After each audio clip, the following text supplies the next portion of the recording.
Did you just get a Sentro circular knitting machine? Or have you had one for a while and just aren't quite sure how to use it? Go get your machine out of your box, and together we're going to do Sentro Knitting Machine 101, how to cast on your machine. This video will take you step by step to cast on your machine using tube mode so you can start making fun, awesome projects like beanie hats, scarves, mittens, cardigans, sweaters, and more. Before we start with our cast on, the actual first step is picking out the correct type of yarn. As this is a machine, we want to make sure we have a yarn that's going to glide through the machine and not get caught up in it. I find the best yarn that works for this machine is to start out with an acrylic yarn or a cotton yarn. You also don't want too bulky of a yarn. The yarns I find that work the best is a number 3 DK yarn, which is a lightweight yarn, or a number 4 medium weight yarn, which is a worsted yarn. But I do find the thicker worsted number 4 medium weight yarns can be a little bit temperamental, so thinner ones are better. Now that you have your yarn, let's cast on. To cast on, I like to start at my white needle, which is the number 48 needle. To start, we're going to take the tail end of our working yarn and we're going to hook it up under the needle. The needle has a hook shape like this, so we want to make sure the yarn is up and underneath it so we can pull it down into the machine. And I like to leave a little bit of a tail at the end. Now for our next needle, as we crank forward with our right hand, we're going to put the yarn behind the number 1 needle, and then in front of the number 2 needle, then behind, in front, behind, in front. And we're going to do this all the way around one time for our cast on. You don't want it overly tight and you don't want it too loose either. When it goes to the back side, it is just touching, and when it goes to the front side, you want to make sure the needle hooks the yarn and pulls it down into the machine. Too loose would look like this, so we definitely don't want that, and we don't want it overly tight as well. If you find that your machine starts grinding or popping, then it could be either too thick of a yarn or your cast on is too tight. And then every time it's going on the front side of the needle so it hooks it, you want to make sure it is pulling it down into the machine. Once we get back to our white needle, now we're going to put it into our yarn holder, which is at the front of our machine. If you've done your cast on correctly, it should look like this. The yarn should be under the needle and pulled down, and then over a needle, and then under a needle, and then over a needle. If you find that you have these pegs here too, if you find that a yarn is over all 3 needles, then you've skipped a needle, so you want to redo your cast on. If it's also tucked and pulled under 2 needles, then you have hooked it under 2 needles and the cast on won't work as well, and then you'll get drop stitches. So you want to make sure you have the yarn over and under each needle one time around. Now that our cast on is done, we can start with our first row. Our cast on does not count as a row. This is just like the foundation chain if you crochet, so the yarn has something to hook into and start to create the knit stitches, and then your stitches will not unravel.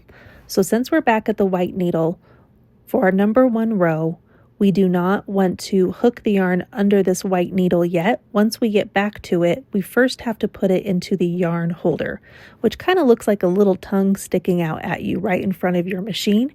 And you want to make sure that the yarn goes all the way from that front all the way to the back.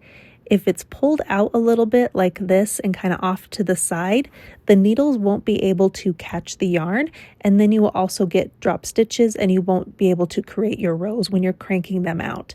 This is always something really good to check if you're changing colors or need to add another skein of yarn to your project, like making a long scarf. Make sure the yarn is seated all the way down when you add in your yarn. This is something I will forget to do and mess up, and I will get drop stitches. So always check that it's all the way down. Next, we have our tension bar where our yarn goes into. This is a number 3 weighted yarn I'm using, so I'm going to put it in the back hole. We have 3 holes, 1, 2, 3, a small, medium, and large. The number 3 DK yarn I like to put in the smallest hole, which is the number 1. Number 4 I like to put in either the middle or the largest hole. Now I just use my tension bar to guide my yarn up and into the machine. I don't use it for my tension. For tension, I like to use my left hand. See how I slightly pull onto the yarn and it moves that tension bar? I have it between my middle and my thumb and pointer finger, and I'm not holding it down tightly. I'm just giving it slight tension so it moves up that bar, and that's going to give nice even stitches as the machine is cranking it out. If you're pulling too tightly, it's going to bind up the machine as well. So you just want enough so it slightly pulls up that tension bar. And another added benefit is if you get a factory knot, you're able to catch the knot before it goes up and into your machine, which could break the machine or at least bind it up. So I cut out my factory knot and then I re-put it into my tension bar and my yarn holder here before I crank out more rows. So that's just an extra added benefit of also using your left hand as your tension as well. So I'm just going to back up a little bit so you can see my whole machine, and we're going to start cranking our first row. And each needle should now start catching that yarn and pulling it down into the machine, creating those knit stitches.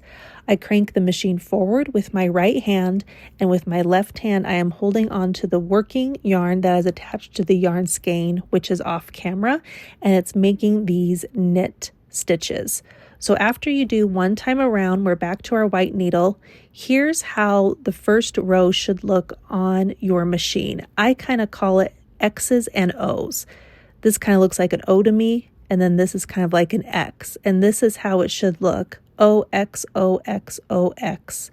All the way around your machine. This is just the first row, so it's your cast on and first row.